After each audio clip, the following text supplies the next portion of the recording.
நல்லதே நடக்கும். ஓம் நம சிவாயும். எல்லாம் அல்ல ஸ்ரீ பாராகியமன் திருடி சரணம். உலகத் தமிழ் நெஞ்சங்கள் அனைவருக்கும் உங்கள் சுஸ்திர ராஜ கணபதியின் அன்பான வணக்கங்கள். இன்றைய பதிவு மகர ராசியில் பிறந்த நண்பர்கள், நீங்க மறைச்சு வச்ச ஒரு விஷயம், நீங்க யாருக்கும் தெரியாம ஒளிச்சு வச்ச ஒரு விஷயம், அந்த ரகசியத்தாலே இப்போ இந்த 2026 உங்களுக்கு கிடைக்க போகும் மாபெரும் அதிர்ஷ்டம். அதே போல உங்ககிட்ட இருந்து உங்க கூட இருக்கக்கூடியவங்க மறைச்சு வச்சிருப்பாங்க இல்லையா சில ரகசியங்கள், அந்த ரகசியம் வெளிப்பட்டு அதனாலும் உங்களுக்கு அதிர்ஷ்டம் கிடைக்க போகுது. அது என்னன்றதான் நம்ம இன்றைய பதில பார்க்க போறோம். மிக முக்கியமான முறையில 2 கிரகத்தினுடைய சேர்க்கை, 8ஆம் வீட்டில் பணபரஸ்தானத்தில் ஒன்று கூடக்கூடிய 2 கிரகத்தினுடைய பலங்களை இன்றைய பதில நம்ம பார்க்க போறோம். பதிவை ஃபுல்லா பாருங்க. மேலும் நம்ம சேனல்ல சனி வக்ர பலங்கள் மற்றும் குரு பயிற்சி பலங்களும் பதிவிட்டாச்சு. பார்க்கலன்னா சேனலை போய் பாருங்க. மேலும் டிஸ்கிரிப்ஷன் லிங்க் இருக்கும், ப்ரெஸ் பண்ணி பார்த்து பயனடைஞ்சுங்க. மறக்காம நம்ம சேனல் சப்ஸ்கிரைப் பண்ணிட்டு கூட தர பெல் ஐக்கான ப்ரெஸ் பண்ணிட்டு பக்கத்தில் ஒரு ஆளுன்ற ஆப்ஷன் தவறாமல் செலக்ட் பண்ணிச்சுங்க. அப்புறம் நாங்கள் பதிவிடக்கூடிய அடுத்தடுத்த பதிவுகள் உங்களுக்கு உடனுக்குடன் நோட்டிஃபிகேஷனாக வந்து சேரும்.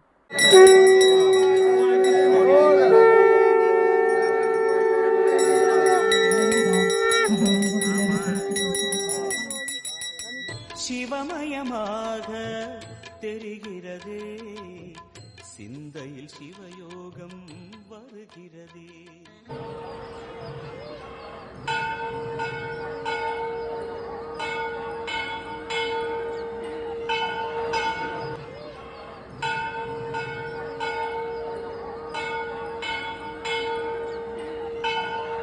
ஓம் ஸ்ரீமலாய வித்மகே கலகஸ்தாய தீமகே தன்னோ வாராகி பிரசோதயாத்.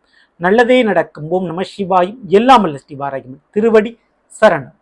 மகர ராசியில் பிறந்த நண்பர்களை, அடங்கும் கேது, அந்த கேதுவை அடக்கி வைக்கும் ஆதவன் உங்களுடைய மகரத்திற்கு 8ஆம் வீடான சிம்மத்தில் கேதுவன் அமர்ந்திருந்து ஒரு மரண பயத்தையே உங்களுக்கு காட்டிக்கிட்டு இருந்தார். உங்க வாழ்க்கைத்தினுடைய உடல்நிலையில பிரச்சனையோ அல்லது மனநிலை சார்ந்த மாற்றங்களை செஞ்சுக்கிட்டு இருந்தாரு. நீங்க எதிர்பார்த்த மாதிரி உங்களுடைய வாழ்க்கை துணை செயல்படாமல் போனார்கள், உங்களை புரிஞ்சுக்காம போனாங்க. இதுக்கெல்லாம் காரணம் 8ல் இருக்கக்கூடிய கேது தான்.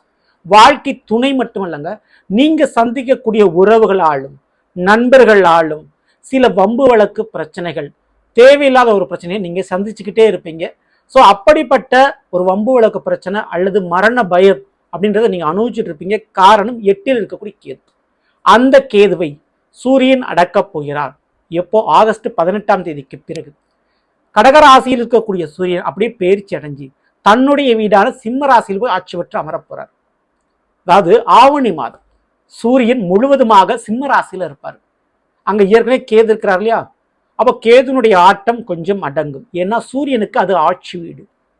மேலும் மகரத்திற்கு 2ஆம் வீடு கும்பம், கும்பத்தில் இருக்கக்கூடிய ராகுபான் குடும்ப விஷயங்கள் சார்ந்த பிரச்சனைகளை உங்களுக்கு அதிகப்படுத்தினா தீவிரப்படுத்தினாரு.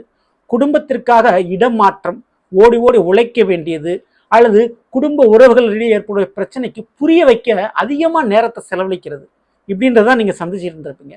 இப்போ அந்த சூரியன் ஆட்சி பெற்று அமருவதால் முதல்ல மகராசிக்காரங்களுக்கு தலைக்கு வந்தது தலப்பாகோடு போச்சுன்ற மாதிரி உயிர் பயம் இனி வேண்டாம், மரண பயம் வேண்டாம்.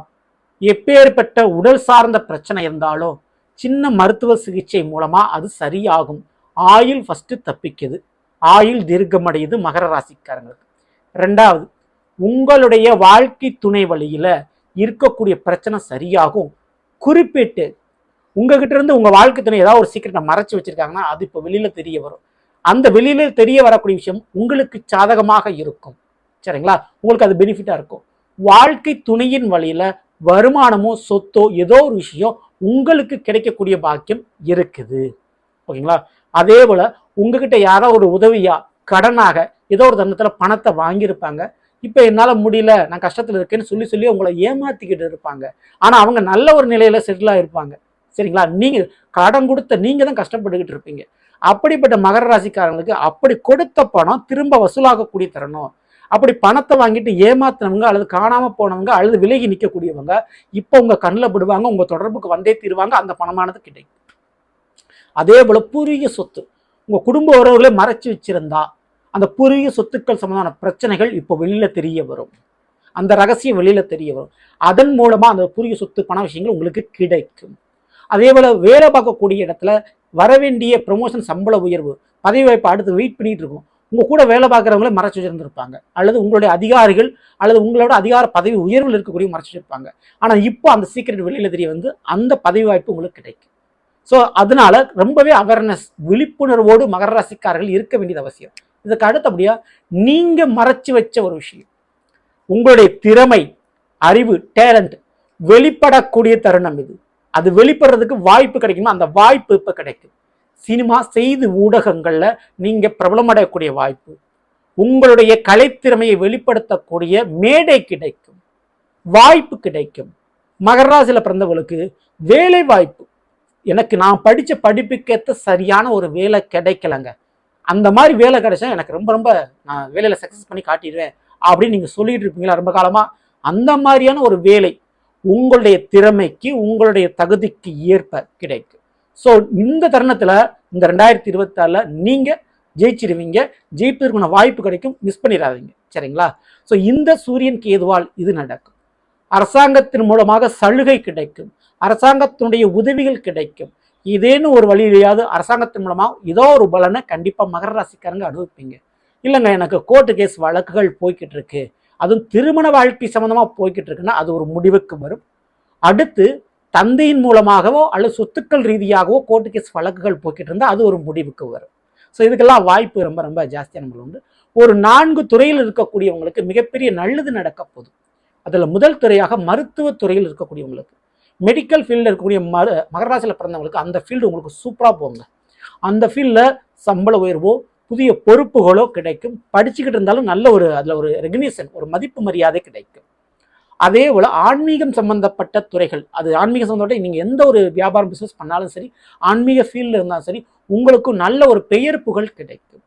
அதுக்கடுத்து 3வது காவல்துறை, இராணுவம், காவல்துறை சம்பந்தப்பட்ட டிபார்ட்மெண்ட்ல வேலைக்கு முயற்சி பண்றவங்களுக்கு அந்த வேலை கிடைக்கும். ஆல்ரெடி வேலை பார்த்துக்கிட்டு இருக்கவங்களுக்கு நீங்க எதிர்பார்த்த இடத்துல டிரான்ஸ்ஃபர் கிடைக்கும். ஸோ அதுக்குண்டான வாய்ப்புகள் இங்கே உண்டு. அல்லது எனக்கு போலீஸ் ஸ்டேஷன் வழக்குகள் இருக்குங்க அப்படின்னு சொல்லக்கூடிய மகர ராசிக்காரங்க அந்த வழக்குகள் முடிவடையும். சரிங்களா? அதுக்கடுத்து 4வது ஒரு துறையாக நான் சொல்லக்கூடியது நிதித்துறை, அதாவது பேங்க் சம்பந்தமான துறைகளில் இருக்கக்கூடியவங்களுக்கு, அக்கௌண்ட்ஸ் ஆடிட்டராக இருக்கிறேன் அல்லது பேங்க்ல நான் ஒர்க் பண்ணிக்கிட்டு இருக்கிறேன் அப்படின்றவங்களுக்கு அந்த துறையில சம்பள உயர்வு கண்டிப்பான முறையில் இருக்கு. அல்லது பேங்க் லோன் வாங்கி வச்சிருக்கேங்க, அதனால ரொம்ப கஷ்டப்பட்டுக்கிட்டு இருக்கேங்க, அந்த கடன் பிரச்சனை கொஞ்சம் கொஞ்சமாக எனக்கு குறையிறதுக்கோ அல்லது வேறு விதத்தை அது நான் தப்பிக்கிறதுக்கோ வழி கிடைக்குமா அப்படின்னு நீங்கள் கேட்குறீங்கன்னா அது இந்த ஆவணி மாதத்தில் கிடைக்கும். ஸோ பேங்க்ல உங்களுடைய டாக்குமெண்ட் ஏதோ ஒன்று மாட்டிக்கிட்டு இருக்கு, பேங்க் ரிலேட்டடான ஏதோ ஒரு இஷ்யூஸ் இருக்குன்னா அந்த இஷ்யூஸ், அந்த பிரச்சனை இப்போ சரியாகும். ஸோ இப்படிப்பட்ட வாய்ப்புகள் கண்டிப்பாக உண்டு. மகர ராசிக்காரங்களுக்கு காற்றுள்ள போதே தூற்றிக்கொள்ளுன்னு சொல்லுவாங்க. இந்த மாதிரியான ஒரு கால நேரம், நல்ல நேரம் இருக்கும்போது இந்த பிரச்சனைகள்லாம் நீங்கள் முடிச்சுக்கோங்க. ஸோ இது எல்லாத்தையும் தாண்டி வெளிநாடு யோக வாய்ப்புகள், வெளிநாடு சம்பந்தப்பட்ட தொழிலோ வேலையோ கண்டிப்பாக அமையும். வெளிநாட்டில் இருக்கக்கூடிய நபர்கள் மூலமாக சில அனுகூலமான பலங்கள் உங்களுக்கு கிடைக்கும். ஸோ இதுக்கெல்லாம் யோகங்கள் உண்டு. ஓகேங்களா? இப்போ இந்த சூரியன் கேது ஆவணி மாதம் முழுவதும் அதே சிம்ம ராசியில தான் இருப்பார் சூரியன். அந்த சூரியன் 7ஆம் பார்வையாக 2ஆம் வீரான கும்பத்தில் கூடிய ராகுவை பார்ப்பாரு. அப்போ ராகுவும் கொஞ்சம் அடங்குறாருன்னு வச்சுக்கோங்களேன். ஓகேங்களா? அப்போ குடும்பத்தில் இருக்கக்கூடிய நபர்களுடைய தவறான பழக்க வழக்கம் அல்லது தவறான பாதைக்கு போன உங்களுடைய உறவுகள் திரும்புவார்கள். அல்லது உங்களுக்கு தெரியாம பணம் கொடுக்கல் வாங்கல், தவறான பழக்க வழக்கத்தில் இருந்தாங்கன்னா அந்த உறவுகளை வெளியில காட்டி கொடுக்கும் கண்டிப்பா சூரியன். அப்போ அந்த குடும்ப உறவுல ஒன்று திருத்திக்கொள்ள முடியும், அல்லது அந்த உறவுகிட்ட இருந்து நீங்க விலகி இருக்க முடியும். அது உங்களுடைய பாதுகாப்புக்காக. அப்போ மகர ராசிக்காரங்களுக்கு இந்த மாதிரியான ஒரு மாற்றத்தை கண்டிப்பா சூரியன் செய்வாரு. நீங்க ஆவணி மாதம் முழுவதும் ஆஞ்சநேயர் வழிபாடு அல்லது விநாயகர், இந்த 2ல ஏதாவது ஒரு தெய்வத்தை பிடிச்சிக்கோங்க. இந்த தெய்வங்களுடைய வழிபாடுகளை தவறாம பண்ணுங்க. குறிப்பிட்டு ஞாயிற்றுக்கிழமை அன்னைக்கு சாயந்தர நேரம் வரக்கூடிய ராகுகால நேரம் 4 to 6 அந்த நேரத்துல ஆஞ்சநேயரையோ அல்லது விநாயகரையோ நீங்கள் வழிபாடு செய்கின்ற பொழுது பூட்டி வைத்த ரகசியங்களால் ஏற்படக்கூடிய பிரச்சனைகள் சரியாகி அதே ரகசியங்களால் உங்களுக்கு அதிர்ஷ்டம் கிடைக்குங்க. வாய்ப்பை பயன்படுத்திங்க. சரிங்களா? இந்த பதிவு பிடிச்சிருந்தா லைக் பண்ணுங்க, மாற்றம் ரொம்ப ஷேர் பண்ணுங்க. இது போல ஒவ்வொரு ராசிக்குண்டான பலங்களை தெரிஞ்சுக்கிச்சுன்னா மறக்காம நம்ம சேனலை சப்ஸ்கிரைப் பண்ணி வச்சுக்கோங்க. அடுத்ததில் சந்திப்போம். நன்றி, வணக்கம். நல்லதே நடக்கும். ஓம் நம சிவாயம். எல்லாம் வல்ல ஸ்ரீ பாரகியம்மன் திருவடி சரணம்.